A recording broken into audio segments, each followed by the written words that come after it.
Hello there and welcome to A-Level Further Maths. Here we're looking at second order differential equations so we can answer questions from exercise 7c. Now in the previous video we saw how to solve second order differential equations where it equals 0 on the other side. So if you haven't seen that so far, then go back and have a look at exercise 7b. We're now going to have a look at what happens with second order differential equations when there is something equal to the second order on the other side. So what we're going to look at are these types of equations here, where we've got some multiple of the second derivative plus some multiple of the first derivative plus cy equals the function f of x. And we've already seen how to solve the left-hand side. We now need to look particular at what happens when we've got different things on the right-hand side. So yeah, we've so far seen when the second order differential equation equals 0. This now is called the complementary function. The solution to this thing here is called the complementary function, and what we're going to be working on in this video is something called the particular integral. So it's complementary because it will always be involved, but particular, the word is particular integral because it's particular to what is on the other side of the second order differential equation. You'll see how to do this for possible forms of f of x. All of these different possible forms. So when we've got a constant, plus a multiple of x, all the way up to an x squared potentially on this right hand side, an exponential maybe, an exponential times x perhaps, and then maybe some trigonometric expression like cos or sine. We'll see how to deal with all of these three things, all of these 6 things as we go through this video. But remember, always the answer that we're going to have to the final answer of this thing here is the complementary function. That was the bit that we saw last time, and this time we're going to look at what the particular integral is. And these two combined will form the general solution to this second order differential equation. Okay, so the first one we're going to look at is this equation here. So what we're going to do first in solving this second order is we're going to solve the complementary function first. That means effectively pretend that there's a 0 on the right hand side. So what we'll do then is we'll pick out that auxiliary equation. So you start with your second order, go to the auxiliary equation straight away, and then solve the auxiliary equation. There shouldn't be a y there, that should just be a 6. And then factorise and then work out that m equals 2 and m equals 3. So your two real roots here are 2 and 3. So that's going to be equal to then e to the first root x plus be to the second root times x.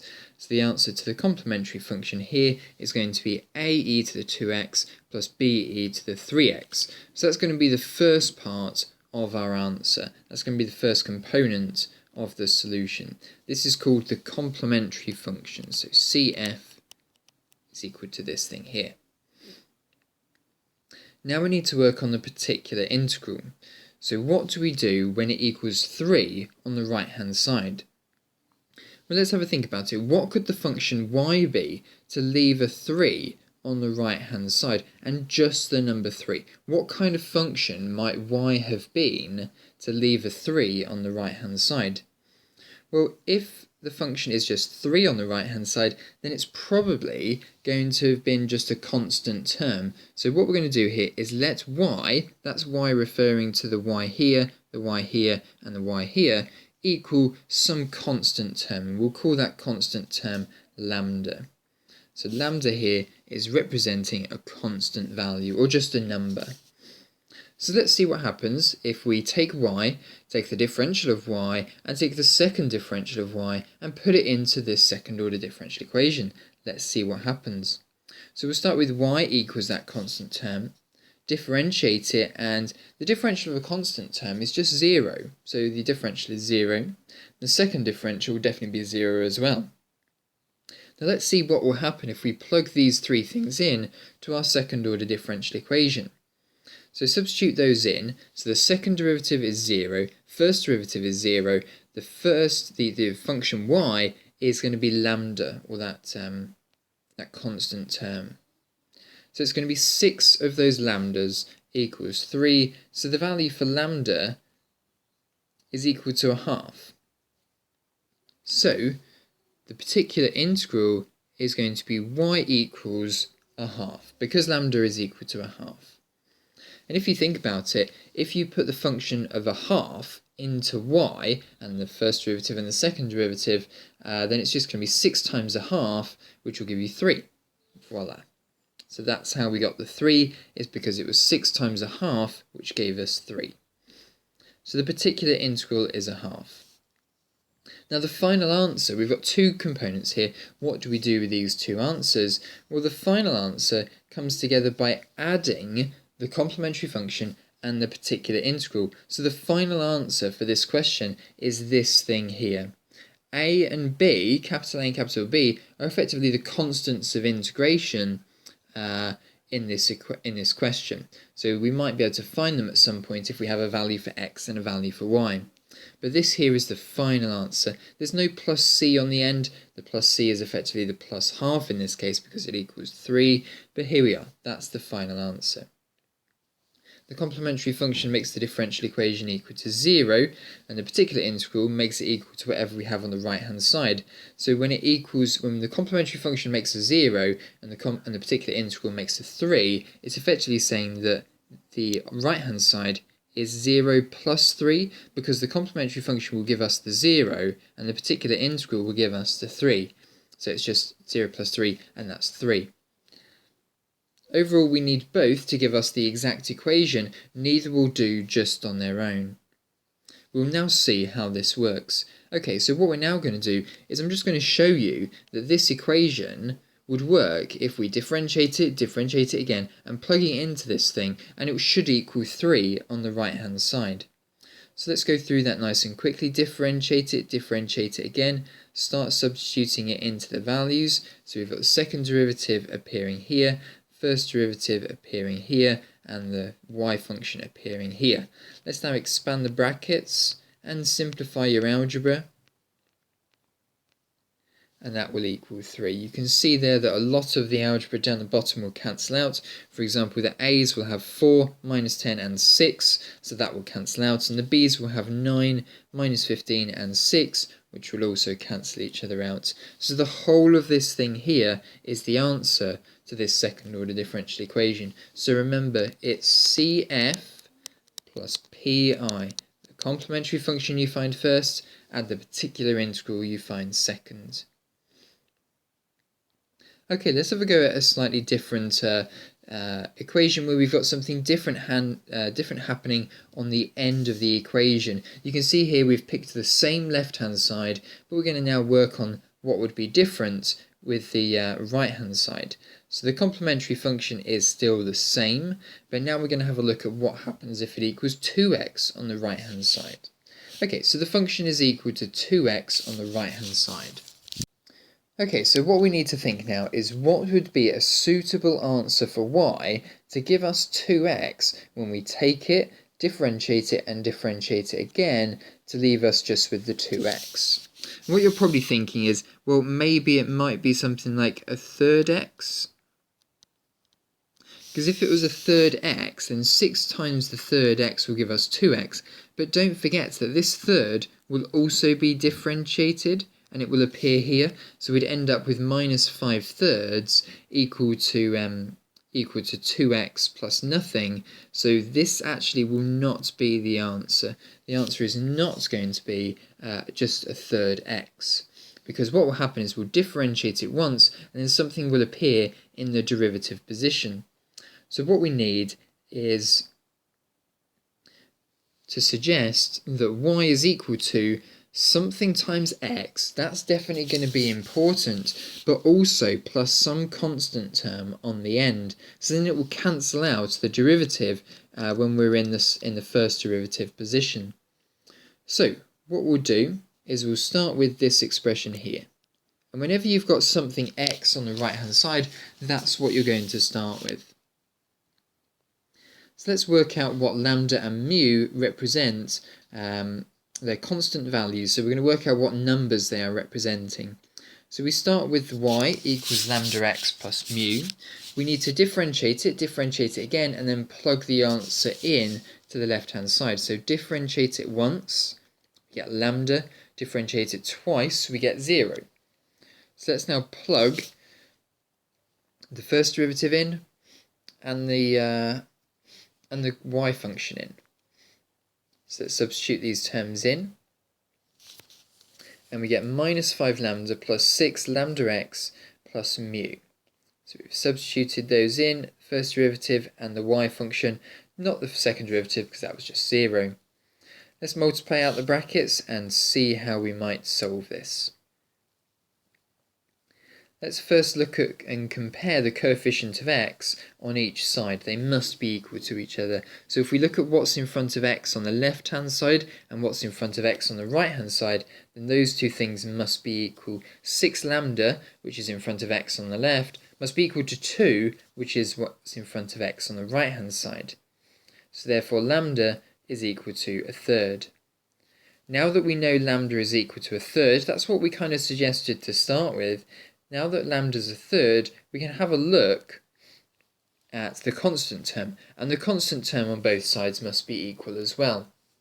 So it's going to be this constant term on the left hand side, which will equal 0 because there's no constant term on the right hand side. We know lambda is equal to 6, so 1/3, so plug that in, and then work out what mu is. Mu will be 5/18. So the value for y is going to be 1/3 x plus 5/18. So the particular integral here, we've worked out what lambda and mu are. That would be 1/3 x plus 5/18. So the final answer to this question will then be the complementary function plus the particular integral. So the final answer here is going to be PCF plus PI. So it's going to be the complementary function plus the particular integral. This down here is the final answer to this question. Okay, let's move on to the next one then. So same differential equation on the left hand side. This time it's 3x squared. We've got about 3 or 4 more of these to go. So what would we do when it's 3x squared or something similar on the right hand side? Well, we're going to suggest that it's a quadratic, but then every power of x down from that quadratic. So lambda x squared plus mu x plus v, all the constant terms, all the powers of x down from that highest power of 3x squared. Because what will happen when we start differentiating is these powers will be reduced, so it's going to have a knock-on effect later on rather than just leaving it as the x squared term. So you have to include every power of x lower than the highest power of x in your particular integral. Okay, so let's work out what lambda, mu and v are now. So what we do is we start with y equals lambda x squared plus mu x plus v, differentiate it once, differentiate it twice, and all three things now are going to have something to plug in. The second derivative is now 2 lambda, first derivative will be 2 lambda x plus mu, and the y function will be the whole of that suggestion at the start. So now let's plug those values in,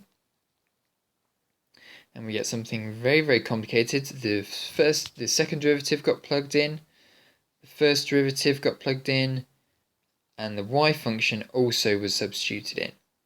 Let's now tidy this thing up and move all the x, so just expand the brackets and then move all of your constant terms, your x terms and your x squared terms together. Okay, so what we've now got is something that we can compare with the right hand side. So we moved all of those terms together, we got the x's together and we got all the constant terms together without an x in them, all together at the back. So now that we've got this, we can now compare some coefficients. So compare the coefficient of x squared. So that means compare this term here and this term here. So that's going to be 6 lambda equals 3, where lambda will equal 1/2. Now we'll compare the coefficients on x. So that would just be this term here, and there's nothing on the right to compare it with, so it will be equal to 0. We know lambda's 1/2. So we'll plug lambda equals 1/2 in, and then divide it by 6, moving it onto the other side, and then mu equals 5/6. For the final thing, we'll compare the constant term at the end. That constant term here will equal 0 on the right hand side because there's nothing that's a constant term on the right hand side. We know the value for lambda and mu, Now all we just need to do is find out what v is. And v, once you've worked it out, is 19 over 36.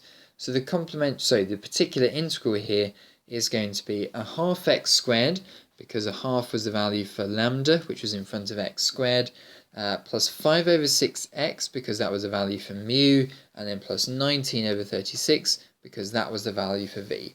So there we are. The final answer to this question up here will be the complementary function add the particular integral. So there we are. So that's the answer to that one. So the answer here, the answer here is going to be this big long thing here. That will be the complementary function add the particular integral.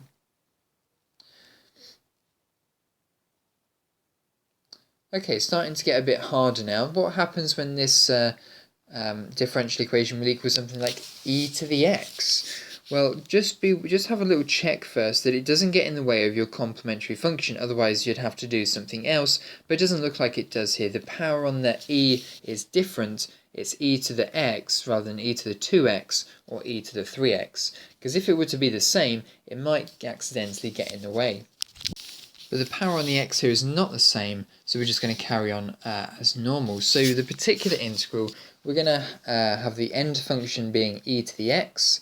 So we're going to suggest something very similar to e to the x. Maybe it might be a constant term multiplied by e to the x, because we don't know what that constant term will need to be for it to finally end up as just a single e to the x. So we take lambda e to the x, constant term times e to the x, and start differentiating. So differentiate once, and differentiate twice, so nothing happens to it. This is the function e to the x here. So then we substitute it in. So, and then simplify, so we've substituted the second derivative in, the first derivative in, and the y function in. And then simplify, and we get 2 lambda e to the x, so therefore 2 lambda must equal 1, that's the coefficient on e to the x, so therefore lambda is equal to a half. So there we are, that's the answer for this particular integral. So the answer to the whole second order differential equation is a e to the 2x plus b e to the 3x plus a half e to the x. Complementary function plus particular integral as always. Okay, let's now have a look at what will happen if it's something like 13 sine 3x on the right hand side. Now, what we're probably thinking here is probably going to be something to do with sine, but remember when you differentiate it, cos is going to have to start to get involved as well. So we want something to cancel out the cos, because we can't have sine and then sine will differentiate to cos, and cos will differentiate back into sine. So the second derivative and the first y function will nicely balance each other out, but there will be that cos term in the middle. So whenever you've got sine, your particular integral suggestion must always be sine and cos. Even if you just have cos there, sine will also get involved when you've got a derivative, so you'll also have to have sine with it if you've just got cos. Whichever way round you've got it, sine on its own, cos on its own, you must always have sine and cos in your suggestion for what your function y needs to be. The multiple on the angle must always be the same. It must always be, if it's sine 3x here, your suggestion will be sine 3x and cos 3x. And then there'll be some scalar multiples of those two expressions. Okay, let's now start differentiating and plugging it in. This one's going to be quite a long one. There's going to be quite a lot to write down here, so you may just want to watch. So you start with the first function y and then differentiate it to get 3 lambda cos 3x minus 3 mu sine x, sine 3x. Second derivative will be very similar, minus 9 sine 3x minus 9 mu cos 3x.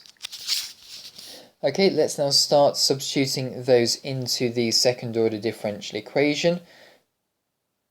So that's going to be absolutely pretty big, but we'll take it nice and carefully. Second derivative, first derivative, and the y function. And let's now tidy this all up. Group your sines together, group your coses together, and then we'll equate it to the right hand side. So we've got the sine 3x is at the back here, and the cos 3x is in this position here. And this will equal 13 sine 3x. So now what we'll do is we'll equate the sines on the left and the right hand side, and the coses on the right and the left hand side. So it must be the case that minus 3 lambda plus 15 mu will equal 13 on the right hand side. That's minus 3 lambda plus 15 mu equals 13 on the right hand side. And it must also be the case that we have no coses left either. So it would be minus 3 mu minus 15 lambda will equal 0. And now we've just got a case of simultaneous equations that need solving. So solve your simultaneous equations however you wish. But ultimately we're going to get lambda equals minus 1/6 and mu is going to equal 5/6. So it's a case of equating the sines and the coses on both sides and then working out what lambda and mu are. And now that we know what lambda and mu are, lambda was the thing that went in front of sine, mu was the thing that went in front of cos. So it's going to be the particular integral of this thing here, which means the final answer is going to be the complementary function plus this particular integral that we've just worked out. Okay, let's move on to the final example that we're going to go through in this video. It's the second derivative minus 2 dy by dx equals 3. So let's get started on the complementary function. Go to the auxiliary equation first. Hopefully you're now getting very familiar with this process. Solve the auxiliary equation. You get m equals 0, m equals 2. Then substitute it into the solution, the form of the solution. And then you're going to get e to the 0, x. Anything to the power 0 is just 1. So it's 1 times a, which is just a. So it'll be a plus be to the 2x. So that's the answer to the complementary function. But here is where we get a little bit of conflict, or not conflict exactly, but a little bit of overlap between the particular integral and the complementary function. So generally, if on the other side, when we have f of x equals 3, we would suggest use y equals another constant, like lambda, for example. But however, if you look at the complementary function, we already have this term a. You can see that the constant term a is already here. So we've already used that as part of our complementary function, so it's not going to fit in the particular integral. So therefore, the particular integral cannot be of this form as it has already been absorbed into the complementary function. And if you take actually any value for a, then it's going to disappear when you do the first derivative and the second derivative and subtract them with 2 times in the first derivative by 2. It's always going to disappear no matter what that constant function is. So in this situation, we should introduce a multiple of x into the equation with lambda in it. So we would normally suggest y equals lambda, but when there is an overlap between the complementary function and their particular integral, we times it by x. And that works with everything. E, cos, sine, sometimes they need to be multiplied by x when there is an overlap between the particular integral and the complementary function. So you're looking for overlap. Overlap means multiply by x. Okay, so let's now get started with the y equals lambda x. We need to differentiate it again, plug it in and find out what the value of lambda is. So let's substitute it in then, so it's going to give us minus 2 lambda. It's gone to 0 by the time you've gone to the second derivative. Divide by minus 2 and you get lambda equals minus 3 over 2. Okay, so there we are. So the answer to this question is going to be that the particular integral is minus 3 over 2x because lambda is minus 3 over 2 and y equals lambda x. So the final answer is the complementary function plus the particular integral. So a plus be to the 2x minus 3 over 2x. And there we are. That's the answer for this last example that we're going to go through. So just a bit of a summary of all that we have seen in this video. You start by finding the complementary function by setting the differential equal to 0, then forming the auxiliary equation. Then you find the particular integral by considering f of x and letting y equal something of the same form, then differentiate it and replace these in the original equation and solve for the unknowns. Use the table to the right. which you are not given in the exam. So, if on the right hand side you get something of the form that's just a constant, you need to suggest that y will equal some other constant like lambda. If you get something that multiplies by x, then you've got to say that your particular integral is going to be that power of x and then plus everything downwards from there. So for example, if it was x squared, it would be lambda x squared, then you go down to x, and then you go down to the constant term. If it's an exponential on the right hand side, then you do e to the px, where you keep the same value on the power, but then you suppose that it might be a different constant multiple at the front.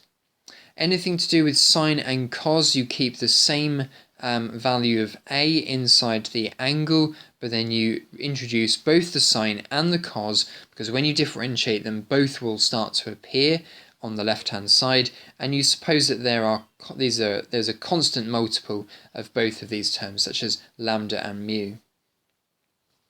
Okay, so those are all that you're going to see, but don't forget, in the last example we saw that if the form of the particular integral is already in the complementary function, or there is overlap, then include an x in it as well, as we did in the last example. So if any of these were in the complementary function, then you would need to multiply all of these by x, all the way through, every single one of them. On every single one of them you would have to multiply by x if you saw one of these looking things in the complementary function already. And it's always just multiply by x. And if that hasn't worked, multiply by x squared. And then final step is to combine the complementary function and the particular integral to create the equation in y. Okay, your turn. Have a go at question 1f here. Pause the video, give it a go, and we'll go through it together in a second.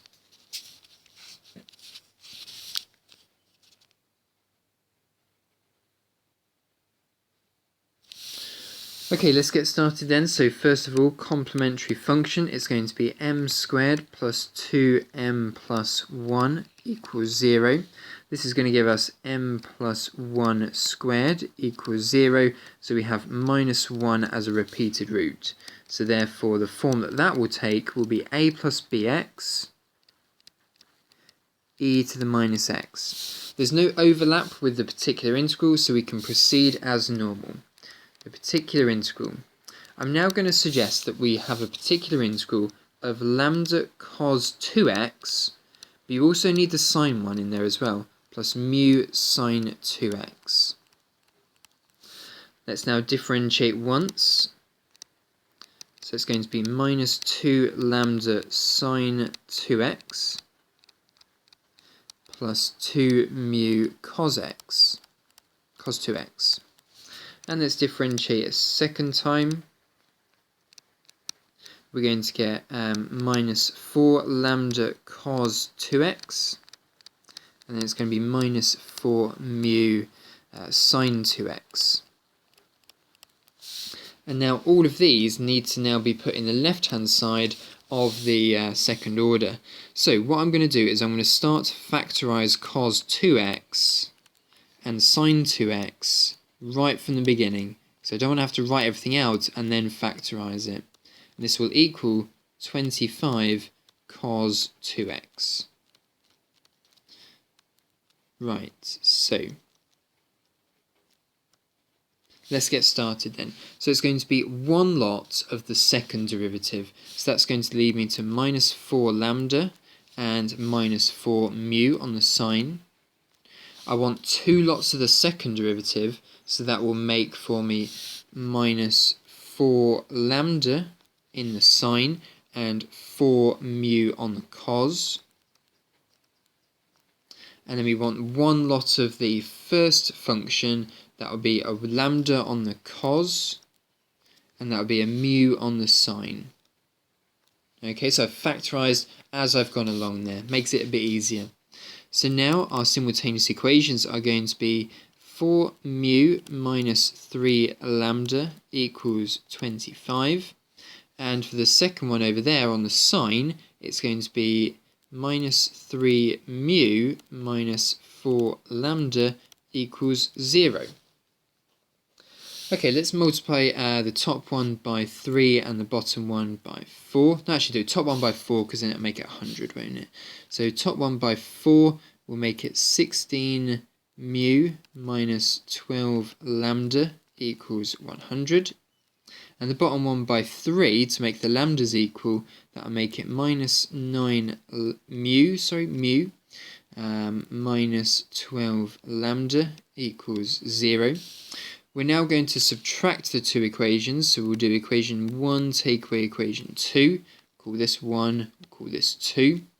So it's now going to be 25 mu equals 100, because when you subtract a negative you get a positive, so mu is going to equal 4, so therefore lambda, how do we work out lambda? So it's going to be 3 mu equals minus 4 lambda if we rearrange the second one here.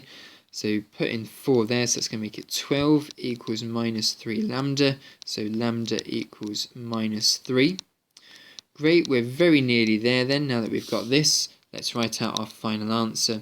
It's going to be y equals the complementary function first, a plus b sine x, a plus b x e to the minus x, plus the complementary function now, so plus the particular integral now.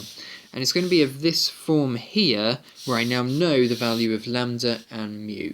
Lambda was minus 3, so it's going to be minus 3 cos 2x, and mu was 4, so that's going to be plus 4 sine 2x. And there we are, that's a full question of solving a second order differential equation, where we've gone through all of the different parts to get that final answer. So there we are, have a go at some questions from exercise 7c, have a go at a lot of them because this is a technique that's really important, especially for the chapters to come. We're in chapter 7 at the moment, so it's important for the next section of chapter 7, but it's also really important for chapter 8, so make sure you're really good at this before moving on. Thanks everyone, hopefully you found this video helpful.